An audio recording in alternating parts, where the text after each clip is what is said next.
Evening SFCA. Uh, so, it's a privilege yun sa ganyan makatok daw nga di and magdarahan pulong ang Ginoo. So to start with my sermon niya na kagabihon, no, want to share something nangyari ha ako when I was in my high school days. No, I was fourth year actually. Familiar ka mo ang lugar nga Talalora? Dito ako nag-high school. Yan, so dito ako actually nag-high school and an Amon barangay, if I'm not mistaken, mga 3 kilometers away, hito dito, Talalora. Then ang nangyari, it was Friday, tapos waray klase. Friday afternoon, tapos waray klase. Then ang akong mga classmate, nag-aadahirahin plan nga, panilot kita. I don't know kung familiar ka mo panilot, pero pag mga baryo nga ni, usitot panilot. Panilot, pamayabas, pangarigo. Di ba? So panilot ko na kita. So ayun, umupod akuhan panilot. Then during hinawon panilot, nag-change siya ni mind, wala kan mag-change. Nanilot kami, then nag-aana dalot hirahin usa nga plano, ngadto ko nung diretso amon barangay. So napasubo ako, sige pakadto kita. So ginupod ko hirang adto amon. Amon. So nagbaraktas la kami itong adto amon. Then an amon next niya ginhimo kasi pinanggulan na pag binaktas. Ngadto kasi at Talalora, amon barangay, pag mapakadto ka bungtuhan Talalora, either pwede land or di kaya naman via motorboat pandagat. So nag-decide kami nga mag pandagat na la. But at the same time, adto nga panahon mabalod. So nagprepare akong sarakyan. So nagsakay kamihan motorboat ngadto biskan balod. Then biyahe kami pakadto na may Talalora. Siguro mga katot nga na kami handagat pakadto Talalora as in mabaludiya. But since an current diri against sa amon, biskan hiya mabalud okay la. Naalalay la namon sarakyan. So actually we're enjoying han balod kay it gives thrill ngadtohan amon biyahe. But ang nangyari, siguro siguro mga 100 meters away ngadtohan amon hitong amon biyahe. Mga 100 meters away, may da kami nakita nga bangka nga nakataob. Tapos may tulo nga bata nga nakasakay didto. Ito nga bangka nakataob. Tapos anira mga gamit, actually nagsasasarang na hadagat. Ito nga kabataan, mga elementary hiya, duwa nga babae, usa nga lalaki, taga-daram. So anira ginihimo na eskwela hira Talalora, then nauli hira, bangka. Ito nga naging bubugsay. So, pagkita namon nga may nalunod na, dito kami na baraka. So, nag-i-enjoy lang kami balod while dito ngayon namunahan, may dana nalunod. So, what happened there? Gindaop namon. Pagdaop namon nga to, kami nagpapanik liwat kay usa lang asalaluwat namon, may possibility nga malunod kami. So, giniisip namon kung nagsasakay, di rin agad ako ang lutahan namon sa rakyan. Then suddenly, may umulpot niya dako ang sarakyan. So kahuna namon, ito nga sarakyan, kukuha ko ng kabataan. Agila kay kuwan la, lumabay la. So lumabay la ito yung sarakyan. So dito na kami nalisang. So anamon ginhimo, tulo kami nga lalaki, lumayog na kamihan. Motor tapos ginkuha namon ng kabataan, yung pasakay namon hirangantuhan. Kuan. Amon bangka. Actually, it's a big decision niya amon ginhimo kung malayog ba kami or diri kasi dago talagaan iaalon. So ginsakay namon ang kabataan tapos waray na kami sumakay ngadtuhan bangka. Bagat kumatin nila kami ngadtong katig para makadiretso kay diri na dakuan lutaw. So it was actually a big decision for us, but you know what happened after hadto? Naging iristorya talaga doon namon classmate. And it was a dako talaga yung great feeling when you save someone. Especially adto nga mga kabataan. Diri ka may nga trog nga nakasmile that iba-iba ang feeling nga nakasave ka but I don't know if it happened to you, baby. Siguro sa mga nangyari na ito iyo. But it's a different feeling pag ada ka mo itong scenario. When you know you have sacrificed something, then someone got saved, iba ang feeling. And actually, ato nga ako ni Sir, it's related nga to haton sermon tonight. Kasi we are on a point of deciding whether kukuhaon na mo ng bata or diri. But we chooses nga kuhaon ang bata. And this time, our theme,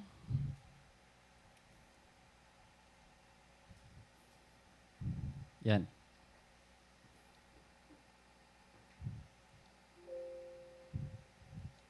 Yan. So in related na natin story nga din aton theme for tonight. Our theme for tonight is how to act in the midst of a battle. So paano nga ba ako mag-act kung aada akohan, butnyahan battle? And it is found in the book of Samuel, 1 Samuel, chapter 14, 1 to 14. Yan, so read with me now as makibasa na lang ako no, didiha ko ay aton monitor. So 1 Samuel 14, 1 to 2. One day, Jonathan, son of Saul, said to his young armor bearer, "Come, let's go over the Philistines' outpost on the other side." But he did not tell his father.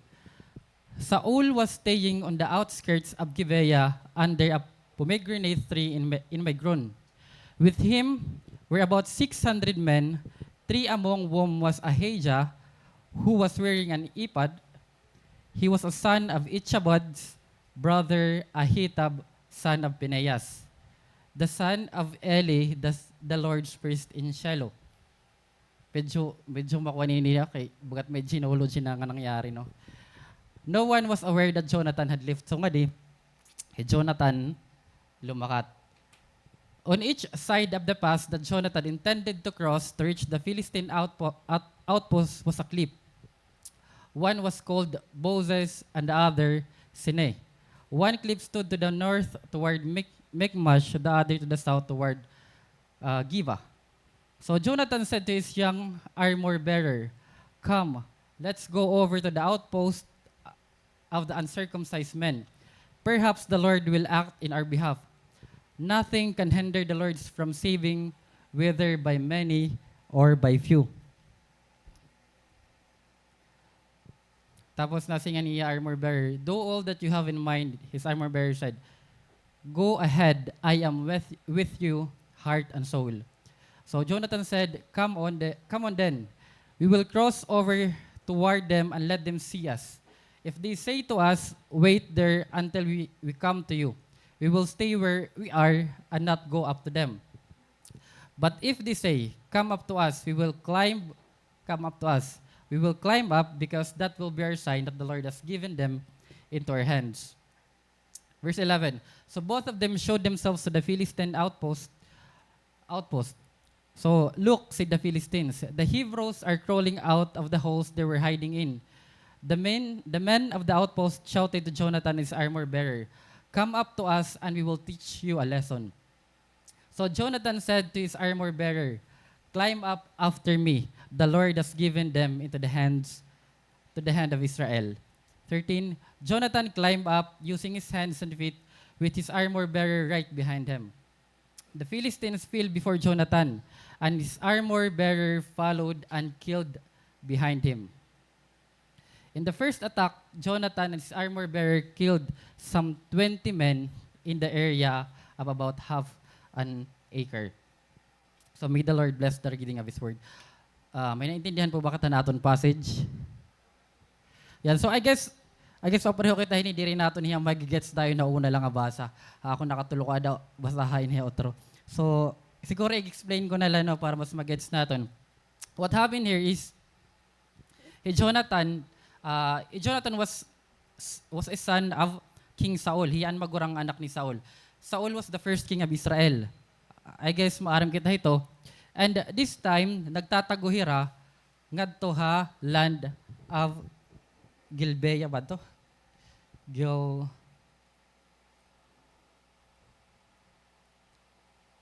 Yan, Gibeya.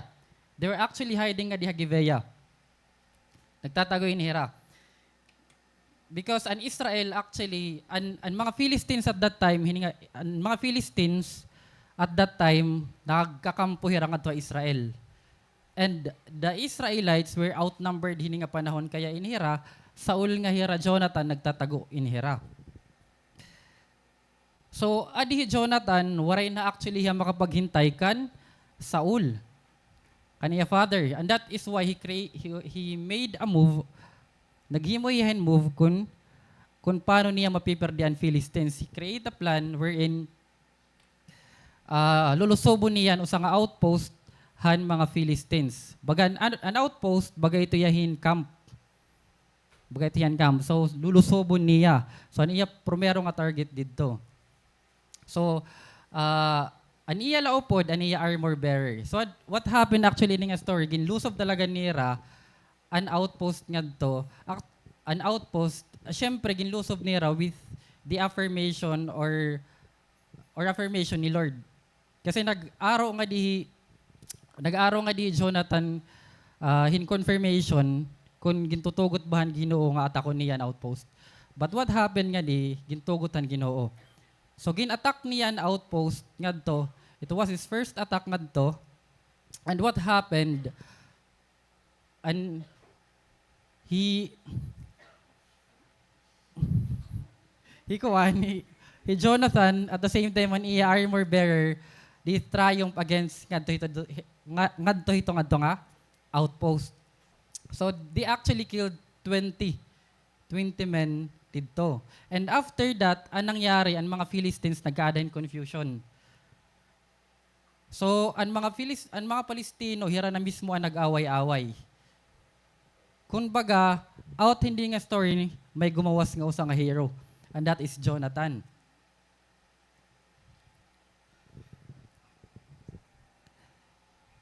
So, kung gigitaon naton, in the first place, kay ano ngayon adi nga Jonathan ngahin Saul at the same time man iya whole army nagtatago hirang adto ha didihakuan Hagibeya. So if kay ano nga ba nagtatago hira? Nga hiraman an may tag-adahan or hiraman an supposed to be naukoy ngadto ha Israel. So if we're about to look nga dihan yan. So if we're about to look nga diyan history, makikita natin, this is the land of Israel and this is the land of Philistines. So inihiya, ibang nga nasyon, adi ibang nga nasyon. So inihira, nag-aagawan inirahin, tuna. Agawan ng lupa, di ba? Parang pamilya lang, agawan ng lupa. Actually, pamilya manggulolot inira, nag-aagawan ng lupa. So, di diha Israel, an Iraq king, the first king was Saul. Yan, so para magka-adapt an overview no nga nag-aagawan hira ng lupa. Then what happened actually didi an Philistines at the same time didi an Israel. So an Philistines may dito niya 5 great cities, may Gaza, Ashkelon, Ashdod, Ekron, Gath. Tapos adi naman ang akon pinpoint places actually wherein mababasa naton inihang mga lugar nabanggit hiya nga aton passage. And didi na ukoyhi Saul and Jonathan at the same time man iya mga army. So anong nangyari, di ba an Philistines tapos an Israel, they were actually in a war. May gera nira nga duwa. So ang ginhimo an Philistines nagbutang hiran outpost nga diha Giva. Didi ha, ini. Nagbutangin niya didi. Nagbutangin niya nga di. So at that time, maisog-isog pa Saul. So nagplano hiya nga i-conquer ini nga Giva or patayon ang mga armihan Philistines nga adididi. So aniya ginhimo, he actually assembled 3,000 men. Nag-assemble yan 3,000 men wherein an iya upod 2,000 na kadihira di may Mikmash inihiya didi. Tapos an iya anak nga Jonathan na kadidi di may Gibeya. So ira ginbut niyaan. So ang ginhimo, ginplano di ba ni Saul, ang ginhimo ni Kuan, ni Jonathan, gin-attack niya adi nga Giba. So pag-attack, nagdaog ni Jonathan. So pagdaog ni Jonathan, ang ginhimo naman ni Saul, nagkuha talaga yan trumpet, ang gin-announce ito niya bugos nga Israel, nga nagdaog hiradi. So bati-bati itong bugos nga Israel, and even the Philistine heard about han ira ginhimo nga di, kung paano nira ginpatayan, anaka din outpost. So, after ito, nga ang mga Palestino, nahibaro hirahan ginhimo ni Saul, nag-assemble liwat hirahin army. So an ira gin-assemble nga army, it's 3,000 nga chariots. Ito nga may kabayo, nga may karwahe. 3,000 chariots, tapos 6,000 charioteers. Kumbaga, ito nga charioteers, sa kahihiyahan chariot. So, by the 6,000 nga charioteers, may 3,000 nga chariots. Ano ba? May 3,000 nga chariots, 6,000 nga nakasakay nga tuhan chariots. Then, not just only that, nagpadaragi hapon ang mga Palestino numerous number of army nga sugad daw kunuhan baras. Imagine pag simuling nga nga baras makuri mabilang. 'Di ba? Kumarop ka nga niyo sa nga baras amo daw kun may ihap mo ito. So sugad kadamuan ginsend han mga Palestino ini. Nagsend talaga hira. Then gin-atake ito ni Hira Saul. Pagkita ni Saul nga Jonathan at the same time manira army, pagkita nga sobra kadamo dadlagan hira. Pakadihira nga dihamay Gilgal. So iragin sa budade nga outpost adi gimbulos sirahin mas darodamo. So dadlagan hira nga di. Nakadi actually hira may Gilgal. Then an army ni nga di, an army ng mga Palestino nag-create na luwat otrohin outpost nga didiha Mikmash. So nakadididiha Gilgal. Gilgal nga they were actually on a run. Ngahin namamalakad han Israel ansyad mga Philistines. So hira Saul ngahin ni Jonathan actually kinadila hira Gibeah. Because they were actually, bagat yung kikita siguro niya ang situation kung ano na. But what actually happened nga to, ang mga Philistines, nag-send hiran mga raiders. As in, nag-send hiran mga raiders, didi, tapos kundiin pa, nga kundiin ang mga blacksmith irag yung papankuha. Kay para, waray or di rin makag-createin, mga espada ang mga Israelites. So what happened actually here, an army han mga Israelites, waray mga weapons. Siguro kung may adaman, mga palakol, axe, pero they don't have the sword. Kasi kung babasahon natin niya diha, chapter 13 naton passage, an may adala espada nga di, Saul lang nga Jonathan. Imagine, habugos nga Israel, an may espada la Saul nga Jonathan, an mga army waray. So paano hirama ato nga dihan mga Philistines? So, and that is why, Saul nakadilay may Gibeah. Siguro na tamang pahangin nila naguhulatan niya kuan. Tamang panahon. Takay kuan ni Jonathan kay di rin man niya makailoban situation. So anong nangyari? The Israelites were at war hining a time. And this time may dakatatulong nga karakter nga aton kikiton kung ano ba ang ira ginhimo during hito nga war. So hining nga aton karakter titikangan naton hiyakan, King Saul. Yan.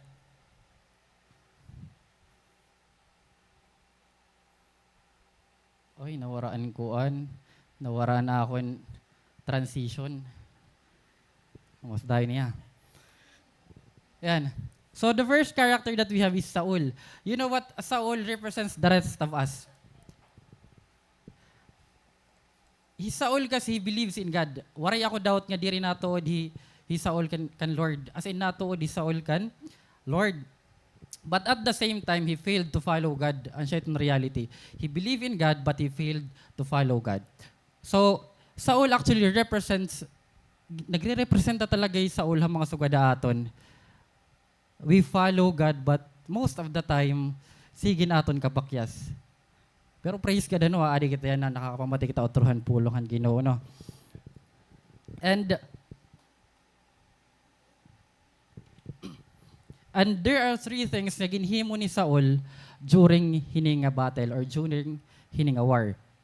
Ang una niya ginhimo is he failed to wait on God instruction. Unang-una nagsala dayon hiya paghulat han instruction ni Lord. May battle, nagsala hiya paghulat. So kay ano yan nagsala, Kuya Nuno?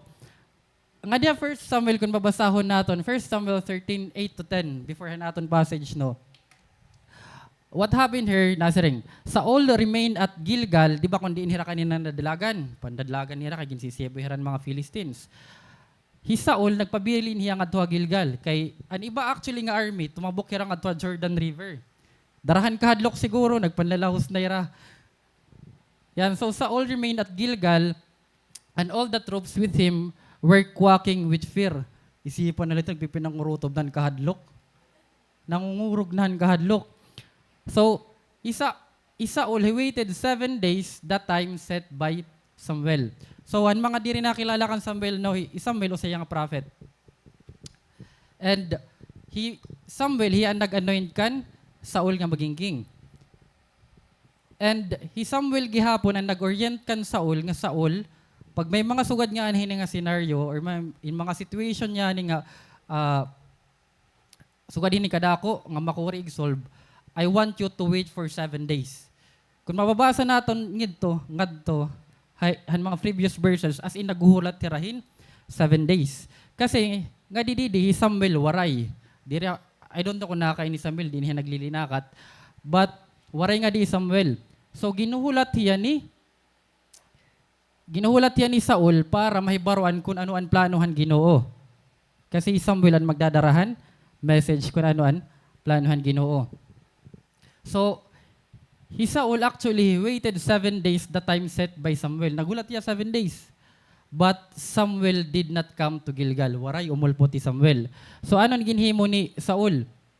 Nasiring maniya, bring me the burnt offering and the fellowship offering. Adi. And Saul offered up the burnt offering. Hiya ang naghimuhan burnt offering. And we all know that when we talk about mga burnt offerings or kung ano may mga offerings, there is someone nga designated la para mag-create ito.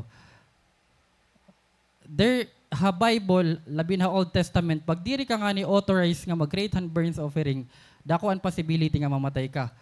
Good for Saul, warahiya ka kamatay nga di. But you know what? Diri hiyam dapat mag-create hin burnt offering kasi ang mga designated la or authorized lang mag-create an burnt offering ang mga prophet. And the sad part pa hini nga dino. The sad part pa hini. Just as he finished making the offering, Samuel arrived. So 7th day, siguro nagpagkaaga, waray malagyapon ni Samuel. Pagkaod, waray malagyapon ni Samuel. Pagkakulop, naghimo na yan burnt offering. Takay Samuel, sigun takulop liwat umulpot. So, didi, pagkita ni Samuel, halaka, Saul ang niyang ginihimo. As in nasinay Samuel kan Saul. So what happened here, Samuel lumakat, ginsingan talaga Saul ni Samuel, ang paboran Ginoo waray nga dahi mo, diri na ikaw magiging hadi. May ada naging pilihan Ginoo nga a man after his own heart. Ikaw kay diri ka nakakahulat. Di ba? So, actually, siring ko pa, it represent the rest of us. Kasi most of the time, with our situation actually, di ba, may da kasi situation wherein napipressure kita. Ginpipress talaga kita. Ginpipress kita. Imagine ni Saul, napipress na iniya, kaya niya mga, pag-abutan 7 day nga, waray pa niya, waray pa Samuel, anong ginhimo niya mga army? Nandadlagan. 7 days Samuel. Ay na to. Saul's men began to scatter. Burublag ira, waray pa Samuel, di ba? So ikaw itong situation, napipress ka na. So anong nangyari? Just like us, we try to manipulate ang situation, but instead of making it better, mas naging worse, lugod. Diba? Just like what happened hanaton ancestor ng Abraham ng Sarah. Diba? God promised to them nga magkakaadahiray anak. Diba? Asing Lord, may paghulat ka mo, magkakaada ka mo anak. But what happened, diba, na-pressure irangan ira edad ti katapos na. Lahos-lahosan na kalendaryo. And anon ginhimo sumiring pa Sarah nga, sige Abraham adyan, akon alipin niya Hagar, hiya nalat magdadarait imo mga descendants. So nagburo di Hagar ng anak hi Hagar, but what happened next is, nag-create logod hin turmoil or samok ha marriage ni Sarah nga hi Abraham. Kaya ano, Hagar, Ngay Sara, nagiinaway naman. Sipon mo, duwa ka mo, daw sa balay. Duwa ka mong asawa. So, away hira. And not just only that, what the situation happened, no, kay Sarah, di ba, it was actually a promise of God. Nanganak talaga Sarah. And yeah, anak is Isaac. So, the situation naging worse ang situation, kaya instead nga, di nga Isaac supposed to be waray mortal enemy, nag-aadahin, mortal enemy in the form of Ishmael, ang anak na ni Hagar. Yan. So, waray makahulat. Saul, waray luat makahulat, brother of. Ay, siya ito may mga kaaway kita yan na. Darang waray may makahulat.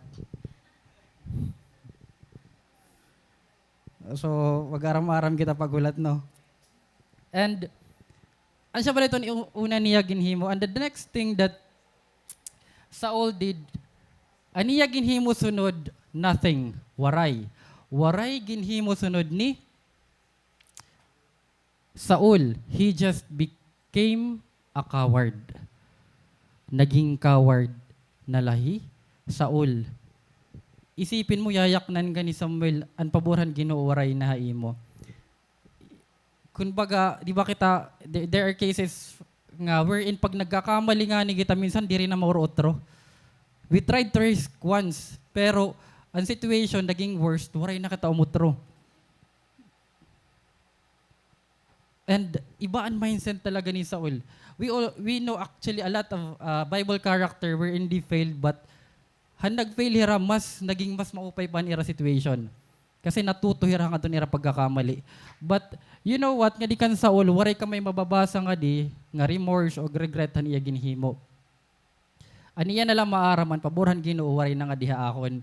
And that is why, waray na hiya may ginhihimo.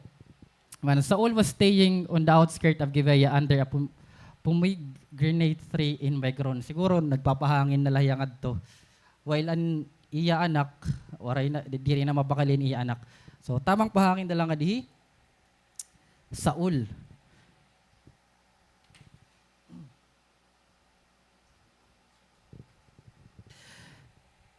So, kung napapansin natin, Saul did nothing nga dihi nga situation.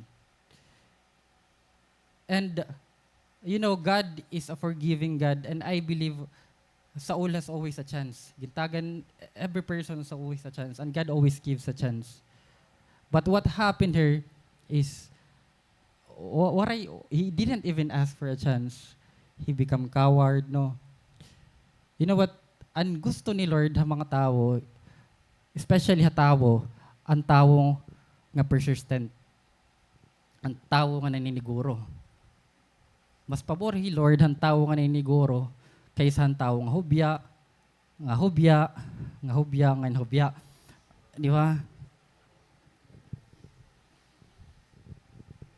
So if you want God to work in you, I think you need to do something. So ayaw na pag-isipan imo mga pagkakamali. Nahulog na. So ayaw pag-isipan na imo mga pagkakamali kasi nagkakamali talaga kita. Bangon lang. Waray kuan. Waray perfect. Biskan pa siring pa ni pastor an imong aran perfecto. Waray talaga perfect. And the last thing that Saul did actually nga di, aron ginhimo ni Saul. Yan. So the last thing that Saul did, he decided based on his emotions. Nagdesisyon ni Saul based on his emotions. Mababasa ito nato na 1 Samuel 14:24. So adi lagi hapon ng chapter naton passage na sing man ni Samuel o Saul. Cursed be anyone who eats food before evening comes, before I have avenged myself on my enemies. You know what? Inhiya nga ginyakan ni Saul. What happened here? Actually, daog na nga dian mga Israel because hanaton hero nga hikuan, Jonathan kanina.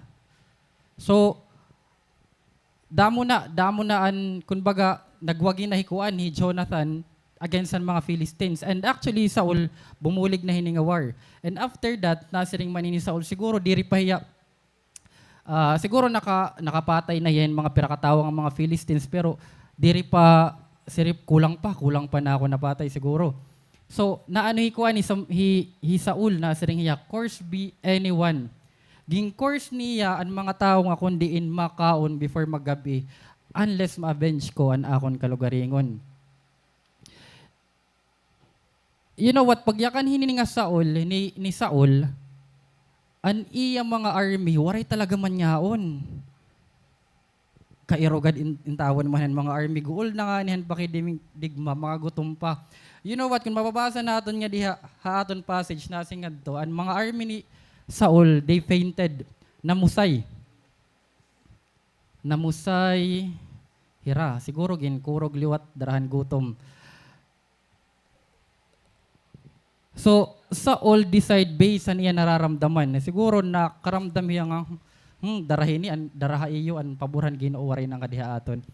But you know what, but what actually happened here, we become self-centered. Nagiging self-centered kita kung nag-act kita based sa naton emotions, di ba? That's actually a reality. We become self-centered when we act based nga tuhan aton emotions. Nagiging self-centered kita. But the reality, ang reality, ang tao, diri actually hiram-aram kung ano ni mo nararamdaman. Namatayan ka ni mo mama or ni mo papa or ni mo bugto, still, ang tao, they don't know actually what you really feel. At siya ito ang realidad. People actually, siring pa, pwede hiram mag-send ha imo in sympathy or empathy. Nga dahi imo. But they don't actually, really know, di hiram maaram kung ano ang intensity han imo na-feel. Kasi an imo na-feel, ikaw la talaga ito't makaka-feel. That is why ito nga emotions, if you acted out, nga dahi iyo group, nagiging self-centered ka. Di ba? Think about this one. An imo papa nga imo mama, nag-away. Nag-away imo papa nga imo mama. Tapos masaring imo mama, sad ako yan na kay ginaway ako ni imo papa. Waray may mga ngaon, bugos nga adlaw. Di ba? Araba ka, liwat si mama. Gutom liwat ako hini. Di ba affected ka ba ang trabaho? Anong nangyari? Actually, Saul didn't act as a king hini nga mga time. Di ba as a king ni dapat giniisip mo ang kapakanan mo army, giniisip mo ang kapakanan mo mga tao. But at this time, what happened? Waray niya giniisip niya mga emosyon. Ang mga emosyon nga, amot kung ano yung mga emosyon niya yung mga ginaabat. So tapos nakita natin unang nga tao. The next person niya aton kikitaon niya is an aton hero nga si Jonathan. We have a hero here. Si Jonathan. So kikitaon natin what he did during ito nga war or during ito nga battle. So ang ginhimo una ni Jonathan, he planned his move. Actually, nagplano, di talaga yung makatiis nga. Sugad na lang ira situation, waray may nangyayari na ira. So he planned this move na 1 Samuel 14:6.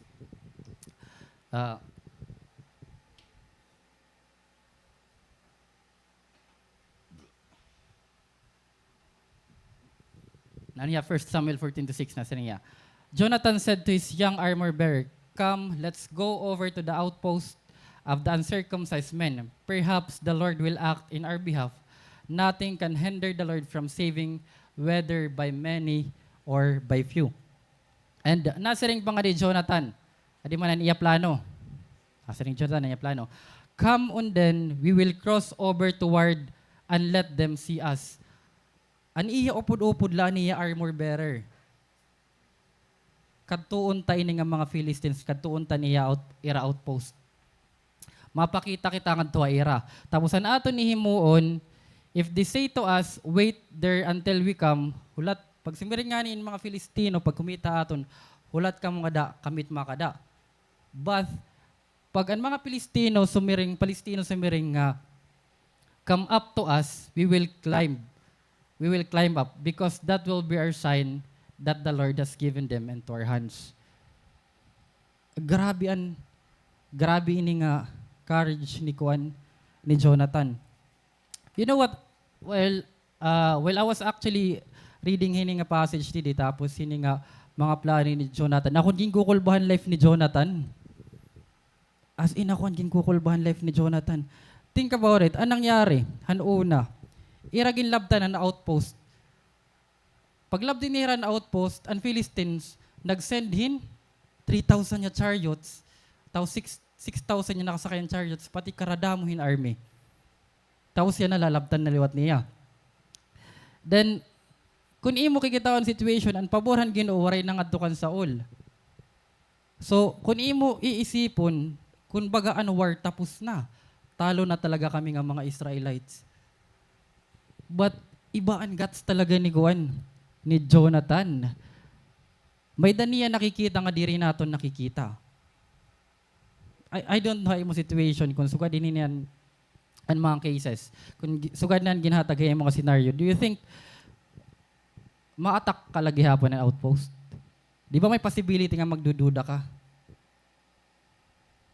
But you know what I really admire nga di kan Jonathan kasi nasa rin man akong mali ngayon na akong pakiana nga. Akong daw lang giniisip nun ni Jonathan. Dapat ngayon na akong pakiana, masiring ako. What would happen nga tuhan Israel kung waray may ginhimo si Jonathan? What do you think would happen nga tun mga Israelites if Jonathan did nothing? Di ba waray? I don't know kung magsisend he Lord in another hero. But in this case, I don't know what would happen yan mga Israel. May pakiana ako iyo. Haimo sitwasyon niya na. Anon mangyayari haimo kung waray ka ginihimo? Isipa daw. Anon mangyayari haimo kung waray ka maginihimo?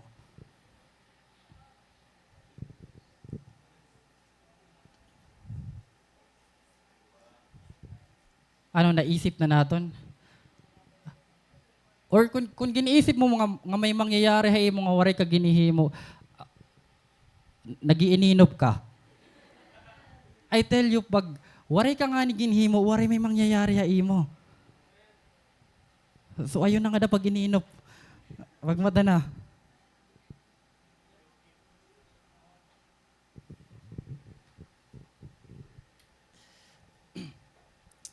So ang ginhimo ni Jonathan, oy, kaya number 2 na. He waits on God.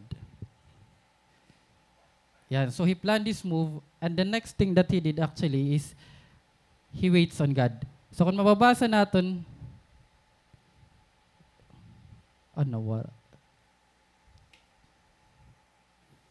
So, actually, what happened here, ang una ginhimo ni Jonathan, ginplan actually niya move, di ba? And the next thing that he did is he wait for God's answer. So kung mababasa natin na 1 Samuel 14:8-10, ngadto, ginhulat talaga nila kung anong magiging response ng mga Philistines. Di ba? So ang ginhimo ni Jonathan, ngayon iya armor bearer, nagkamang talaga herang adtuhan buho. Tapos nagpakita herang adtuhan mga Philistines. So pagkitahan mga Philistines, uy, adto na ulit niya mga kuan, ng mga Israelita. Waray ini mga gamon kay waray good nira kuan, waray good nira blacksmith. So gintawag pa nira pakadi ka mo. Di ba? So pagbati ni Jonathan nga samiringan Palestine nga pakadi ka mo. Grabe ang kalipay ni Jonathan kasi that was the sign niya kung diin i-deliver na ni Lord an Israel. I-deliver ni Lord ang mga Philistines in the hands of Israelites. So, what happened here is naghulat talaga Jonathan. Kung waray sumiring ang mga Philistines nga pakadi or sumiring lang Philistines didala ka mo, I believe Jonathan magwi-withdraw hiya. Direya madayon niya battle. But what happened here is he waited on God. Diba kakaibaan naton kuan? Kakaibaan naton hero nga di. And because he waited on God, what happened next di ba magsiring nga come up, pagsiring ang Philistines nga come up, di ba ginatake dayon ni Jonathan ang outpost. So what happened next is nagtagumpay ra itong outpost. And darahad tong attack, that was the start niya kundi in it create confusion. Nag-create yan confusion na bugos ng mga Palestino.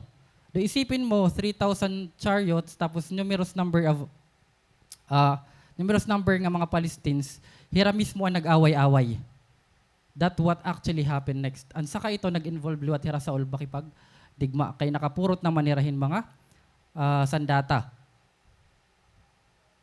See, Jonathan make a move, make a plan, nag-aadahin intentions, and he dedicated it to God, asking or waiting for God's confirmation. If God says yes, kung makikita natin, nag-string talaga si Lord nga di nga yes, based nga doon as Sirhan Palestines, I tell you, pag naghulat ka, and God will say yes, and victory talaga nga dahay mo. We just need to learn how to wait. So it's completely different nga tuhan. Iya father nga Saul. And the last thing that Jonathan did is he thinks for others. He thinks for others. Dili lang niya giniisipan niya kapakanan, pero ginisip niya iba. Nasiring man ni 1 Samuel 14:29-30. Di ba kanina kung gin-course ni Kuan ni Saul an mga Kuan, an mga makaon, nga di naman nasiring man ni Jonathan. My father has made trouble for the country. Agi daw naktatay aguman pasaway, di rin ang siya desisyon. Nasiring ni Jonathan, see how my eyes brightened when I tested a little of this honey. So kaya Jonathan kasi iya talaga gintilawan ng honey and it brightened his eyes.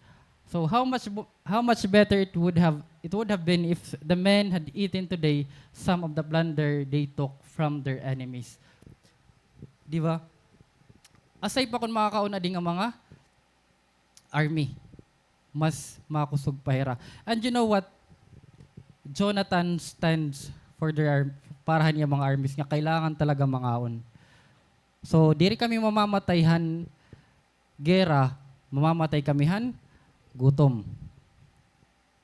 So, the three things that Jonathan did, and I want you to remember this, he planned this move, may daniya intention, and that move, he dedicated it to God, and he wait for God's answer.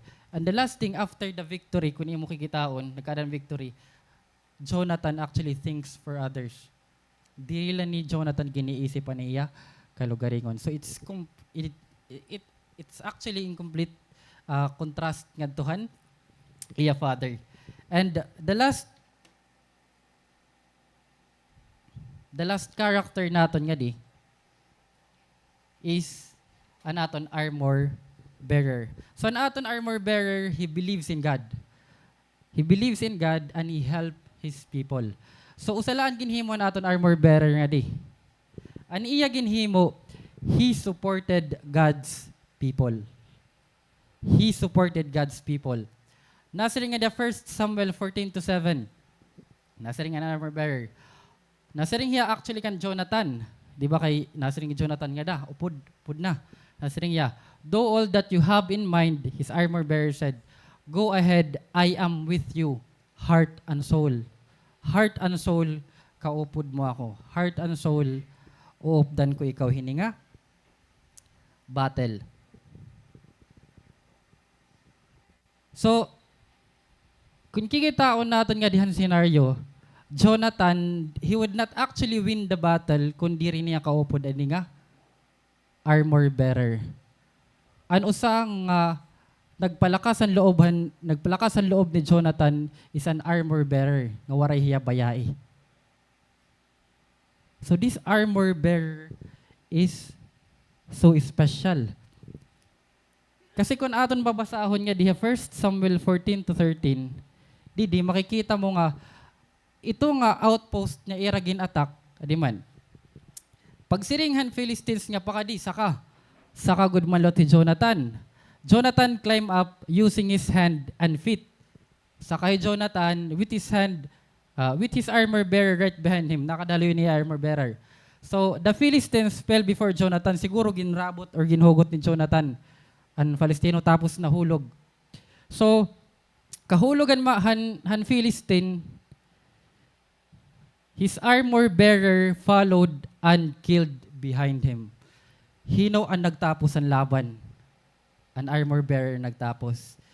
Though an aton frontliner nga di, it was Jonathan, but it was the armor bearer who's actually finishing the business. So iba ang support niya gini-extend nga dihan. Armor bearer. So I really appreciate nga di kan Jonathan because he knows. Biskan siring pa usayang anak han hadi, still he realizes nga kailangan niyahin ibang tao. Kailangan niyahin support. That he would not win against these Philistines if there is no one nga kaupod nga tangible. I know God was with him, but iba gihapon an may daka tangible nga kaupod. Naibanan kulba, kumbaga duwa ka mo maging kukulba. Di ba? You know what? We need more like this armor bearer. Actually, we need more like this armor bearer. If we'd actually singa din aton passage, waray man talaga credit nga dihan armor bearer. Isipin mo, waray nga niyan iyang ngaran. Ang kilala nga itong ngaran ni Saul lang nga hikuan. Jonathan. In the Old Testament kasi, para makilala ka, dapat may ngaran ka. For example, ano yung grupo? Kung ano yung grupo, ang siya nakaperdi hining makusog nga kalaban, dapat ano yung grupo may ngaran. Anyara na yung grupo, ang siya kakantahon, habugos niyo nga lugar. Pero kung waray nga ni ngaran na yung grupo, waray credit. So same gusto nga din aton armor bearer. Waray niya ngaran. But despite of those situation niya, even though waray credit ha akon, still susuportahan ko lagi hapon ang mga people of God, ang mga tao nga nangangalagad gada Ginoo. Especially, di ba, ni Jonathan, grabe ang kadasig ni Jonathan, grabe ang supporthan, iya armor bearer. So, it's a rare thing hiya nga may ada kita sugad hini. But we need more people like this one. I don't know kung paano kita makakagihin mga sugadin nga tao nga ada para ha aton, di ba? You know what, as I end, natapos na ako. Actually, this whole passage or this sermon, di man talaga ako na-inspired ang life ni Jonathan or ni Saul. Was not actually really inspired ang life ni Jonathan or ni Saul nga di. But what I want to emphasize kadit akong sermon, diri ang disobedience ni Saul or diri ang pagiging hero ni Jonathan. But nga dihan armor bearer nga willing hiya to fight with them. Despite nga diri kilala. Actually, he got a chance nga dumalagan, liba?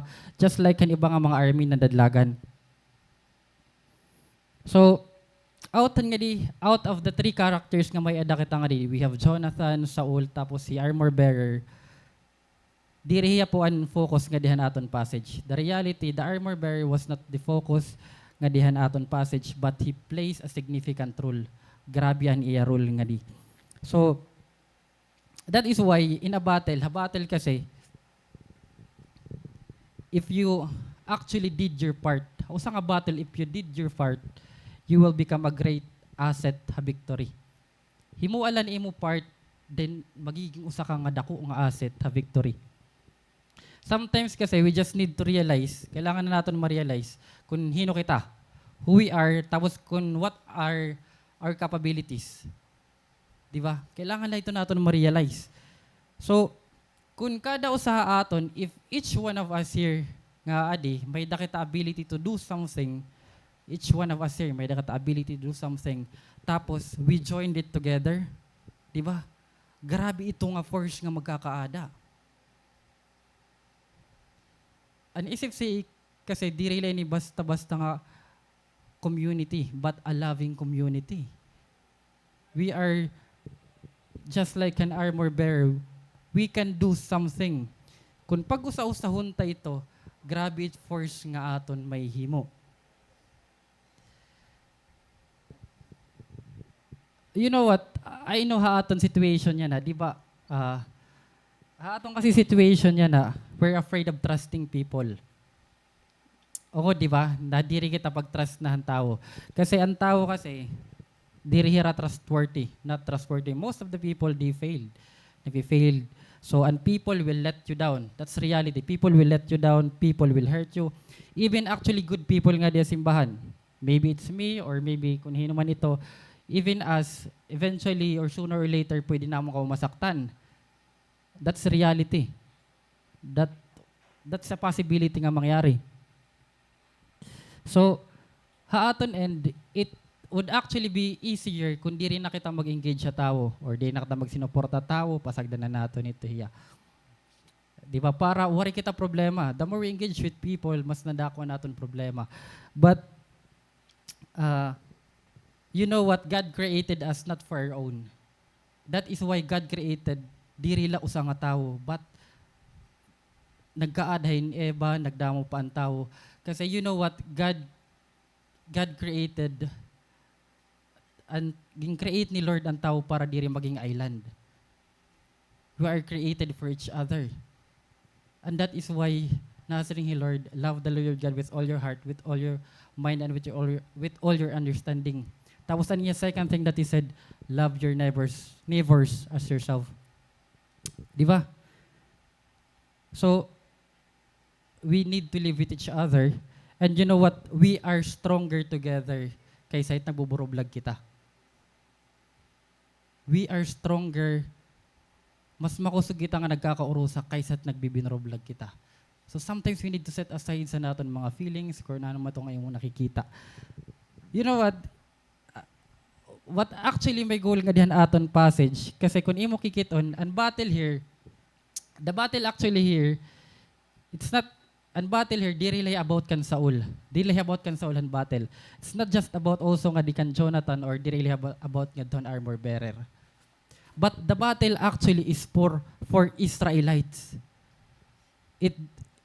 Pag nagdaog nga ni Jonathan, nagdaog hi Saul, nagdaog ang armor bearer, ibig sabihin ang Israelites nagdaog. If Ate Celine nagdaog, if Jasa nagdaog, if Mary Griggs nagdaog, bugos nga SFCA nagdaog. Di ba? So, I want you to listen to this one.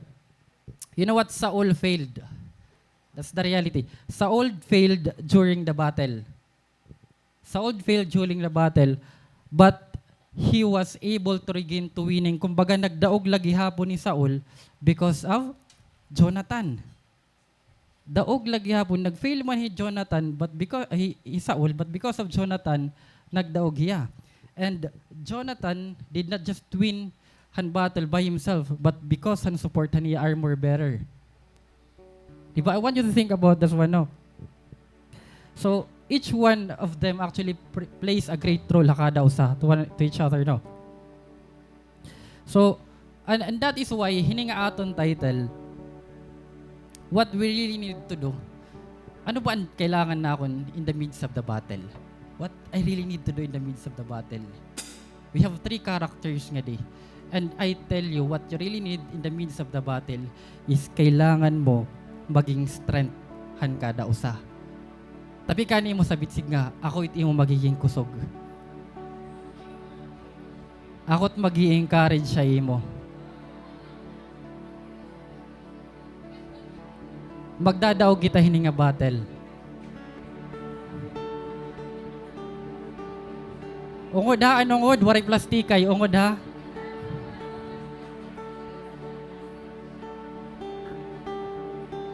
We need each other.